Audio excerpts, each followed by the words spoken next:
یعنی جیسے پہلے 2 بار ہوا، اگر آئندہ ایسا کیا تو دوبارہ تمہارے ساتھ یہی ہوگا، اور اگر دنیا میں بچ بھی گئے تو وَجَعَلْنَا جَهَنَّمَ لِلْكَافِرِينَ حَصِيرًا، اور کافر نعمت لوگوں کے لیے ہم نے جہنم کو قید خانہ بنا رکھا ہے. یعنی دنیا میں کوئی کتنا بھی بگڑ کے سرکش ہو کے بھاگتا پھرے ادھر ادھر، بالآخر اس نے مر کے اللہ کے حضور حاضر ہونا، اور وہ قید خانہ انتظار میں ہے ہر بگڑے تگڑے کے لیے. ان هذا القرآن يهدي للتي هي اقوم، حقیقت یہ ہے کہ یہ قرآن وہ راہ دکھاتا ہے جو بالکل سیدھی ہے. جو لوگ اسے مان کر بھلے کام کرنے لگیں گے انہیں یہ بشارت دیتا ہے کہ ان کے لیے بڑا اجر ہے. وَيُبَشِّرُ الْمُؤْمِنِينَ الَّذِينَ يَعْمَلُونَ الصَّالِحَاتِ أَنَّ لَهُمْ أَجْرًا كَبِيرًا. کتنی خوبصورت آیت ہے کہ جو لوگ اچھے کام کریں گے ان کے لیے اللہ کا وعدہ ہے، خوشخبریاں ہیں کہ بہت بڑا اجر ان کا انتظار کر رہا ہے. دنیا میں بھی عزت اور آخرت میں بھی اللہ کی رحمتوں کے سائے تلے ہوں گے. لیکن جو نہ مانے، وَأَنَّ الَّذِينَ لَا يُؤْمِنُونَ بِالْآخِرَةِ، اور جو لوگ آخرت کو نہ مانے انہیں یہ خبر دیتا ہے کہ ان کے لیے ہم نے دردناک عذاب مہیا کر رکھا ہے. وَيَدُ الْإِنسَانُ بِالشَّرِّ دُعَاءَهُ بِالْخَيْرِ وَكَانَ الْإِنسَانُ عَجُولًا. انسان شر اسی طرح مانگتا ہے جس طرح خیر مانگنی چاہیے. یعنی انسان جب حالات اس کے تنگ ہو جاتے ہیں، گھبرا اٹھتا ہے، تو پھر خود کو بد دعائیں دینے لگتا ہے، بچوں کو، ہر چیز کے ساتھ. یعنی اور یہ انسان کی بہت بڑی ویکنس ہے کہ جب فرسٹریشن کا وہ شکار ہوتا ہے تو پھر یہ نہیں سوچتا کہ کیا بول رہا ہے اور کیا کہہ رہا ہے، جو منہ میں آئے نکالتا چلا جاتا ہے. وَكَانَ الْإِنسَانُ عَجُولًا، اور انسان بڑا ہی جلد باز واقع ہوا ہے. اور نبی صلی اللہ علیہ وسلم کے مخالفین بھی آپ دیکھیے کہ کر کے آ رہے تھے اپنی نادانیوں میں، کہ دھمکیاں دیتے تھے کہ اچھا ٹھیک ہے، اگر آپ کہتے ہیں کہ عذاب آئے گا تو لے آئیے وہ عذاب، اگر آپ سچے تو عذاب کیوں نہیں لے آتے؟ کہ یہ کتنی ناسمجھی کی بات ہے، یہ کوئی مانگنے والی چیز ہے؟ یعنی مانگنے کی چیز ہے عذاب. انسان کیوں بری بات منہ سے نکالے اور کیوں ناشکری کے کلمات اپنی زبان سے نکالے؟ پھر فرمایا دیکھو ہم نے رات اور دن کو 2 نشانیاں بنایا ہے. رات کی نشانی کو ہم نے بے نور بنایا اور دن کی نشانی کو روشن کر دیا تاکہ تم اپنے رب کا فضل تلاش کر سکو اور ماہ و سال کا حساب معلوم کر سکو. اسی طرح ہم نے ہر چیز کو الگ الگ ممیز کر کے رکھا ہے، یعنی ہر چیز کو اپنے اپنے مقام پر رکھا ہے. اللہ کی اس کائنات میں کوئی بھی چیز بیکار نہیں اور حکمت سے خالی نہیں. وَكُلَّ إِنسَانٍ أَلْزَمْنَاهُ طَائِرَهُ فِي عُنُقِهِ، ہر انسان کو شگون ہم نے اس کے اپنے گلے میں لٹکا رکھا ہے. یعنی انسان خوش قسمت ہے یا بدقسمت، اس کی ذمہ داری وہ دوسروں پہ نہیں ڈال سکتا. یہ خود اس پر منحصر ہے کہ وہ کس قسم کے کام کر رہا ہے. اگر وہ اچھے کام کر رہا ہے تو دنیا میں بھی اس کے لیے بھلائی ہے اور آخرت میں بھی، اور اگر برے کر رہا ہے تو اس کا نتیجہ بھی دیکھے گا. وَنُخْرِجُ لَهُ يَوْمَ الْقِيَامَةِ كِتَابًا يَلْقَاهُ مَنْشُورًا، اور ہم قیامت کے دن اس کے لیے ایک کتاب نکالیں گے، یعنی اس کے نامہ اعمال کی، جسے وہ اپنے سامنے کھلا ہوا پائے گا، کچھ بھی اس میں چھپا ہوا نہیں ہوگا، ایک ایک چیز لکھی ہوئی ہوگی. کہا جائے گا اقرأ کتابک، پڑھو اپنی کتاب، کفا بنفسک اليوم علیک حسیبا، آج اپنا حساب لگانے کے لیے تم خود ہی کافی ہو. کوئی تم پہ ظلم نہیں کرے گا، تمہیں وہی ملے گا جو تم لے کر آئے ہو، اور اس وقت انسان اپنے کیے کو جھٹلا نہ سکے گا.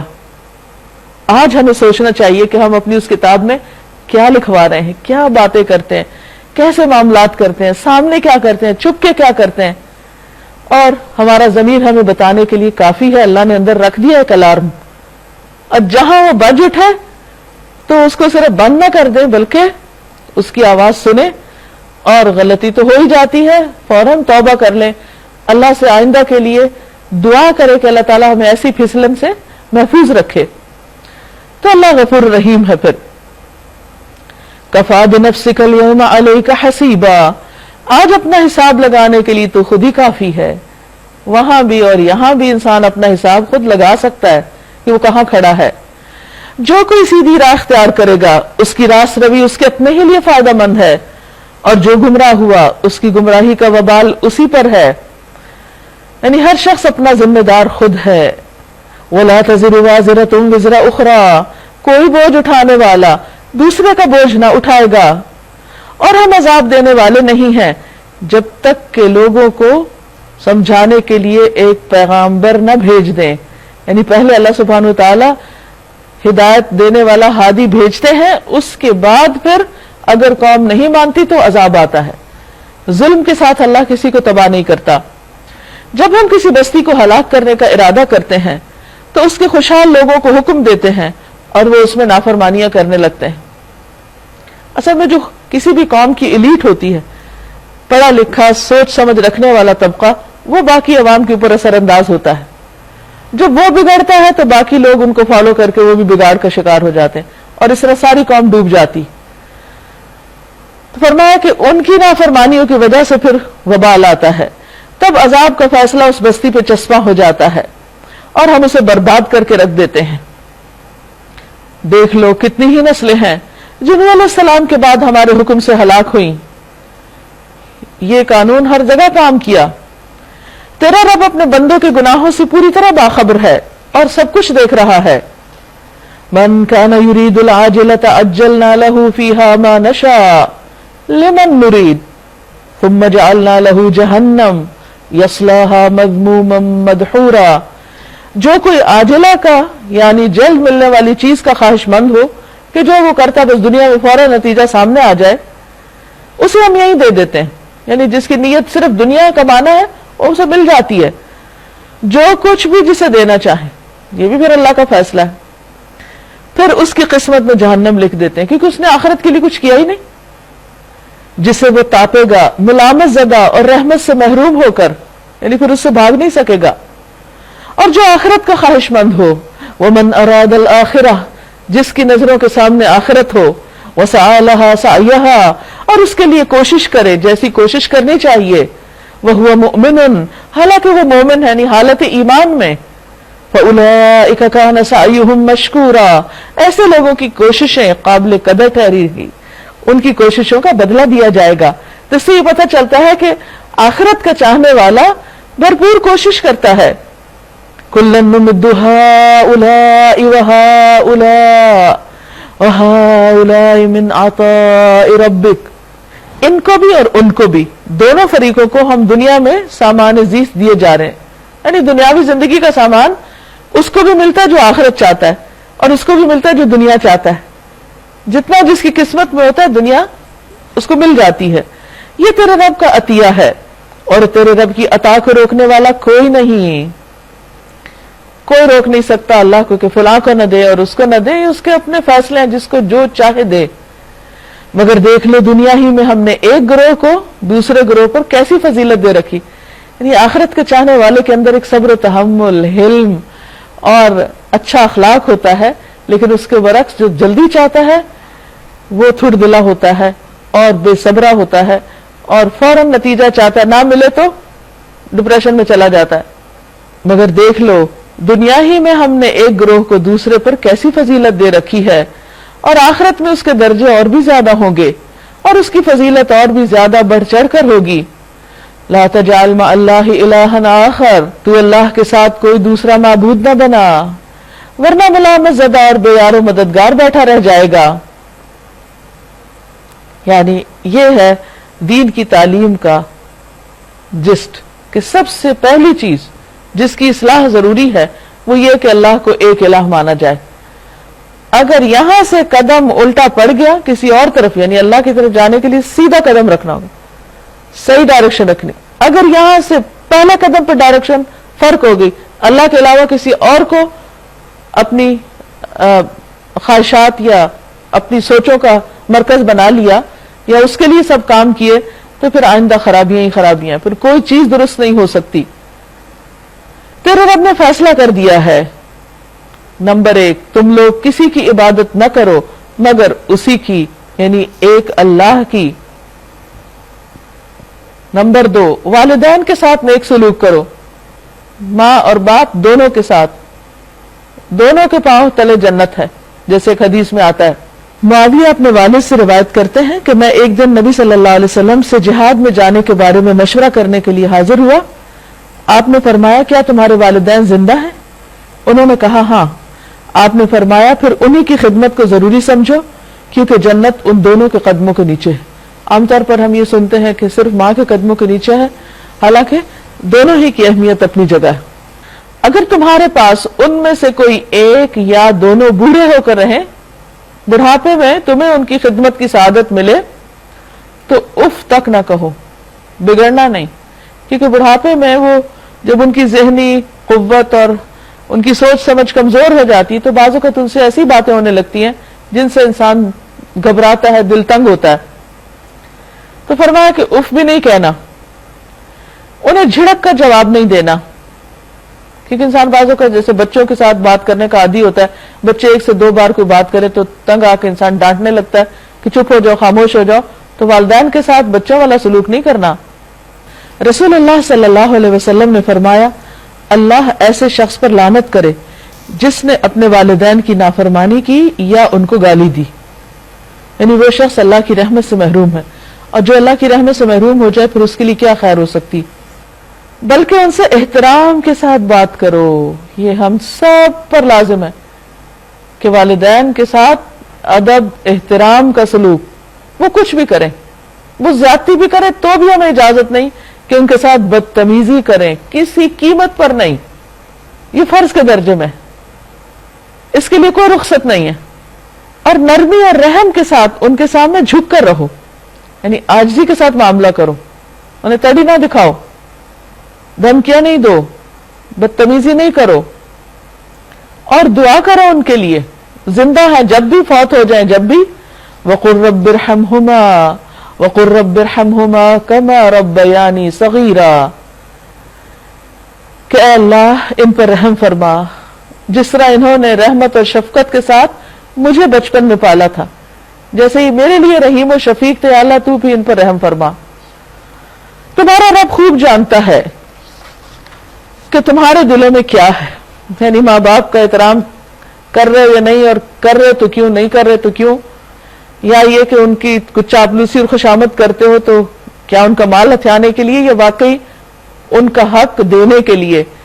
اللہ کو سب پتہ ہے نیتوں کا حال۔ اگر تم صالح بن کر رہو، نیک بن کے رہو، تو وہ ایسے سب لوگوں کے لیے درگزر کرنے والا ہے جو اپنے قصور پر متنبہ ہو کر بندگی کے رویے کی طرف پلٹ آئے۔